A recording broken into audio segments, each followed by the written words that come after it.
Mismong ang PNP Chief na si Police General Nicolas Torre III ang kasama sa live na nanood sa paghuli sa isang suspect sa Panabo, Davao del Norte sa pamamagitan po ng 5-minute police response. Ayon naman sa DILG, sa Agosto magiging operational na ang bagong 911 technology ng PNP. Nakatutok si June Veneracion. Imbis na simulation lang, totoong pagresponde ang na-monitor ng PNP Chief na si General Nicolas Torre III habang nasa PNP Command Center sa Camp Crame sa Quezon City. May tumawag kasi sa 911 mula sa Panabo, Davao del Norte habang pinaghahandaan ang simulation para sa 5-minute response. Humingi ng tulong ang caller na may kahinahinalang lalaki na naka-check-in sa isang maliit na hotel. Ang lalaki ay suspect pala sa naunang insidente ng pamamaril sa kalapit na Tagum City. Live pinapanood natin, aresto sa Panabo, Davao del Norte.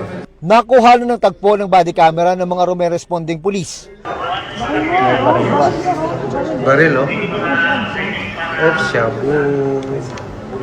Intercepted. Snappy. Ipinakita kay Interior and Local Government Secretary John Vic Rimulya ang recorded video nang bumisita siya sa PNP Command Center. Despite the technology we're using, we're doing very well. But with yung sa bagong sistema natin, I think the PNP will have a better response time. Ang bagong sistema na sinasabi ni Rimulya ay ang 911 technology na magiging operational na sa kalagitnaan ng Agosto. Mula ito sa isang technology provider na siyang winning bidder ng kontratang nasa mahigit 1.4 billion pesos ang halaga. We're getting the latest generation in the world ang kukunin ng Pilipinas ngayon. Kabilang sa features ng sistema, ang kakayahang matukoy agad ang lugar ng tumatawag. Ang features niya ay language sensitive.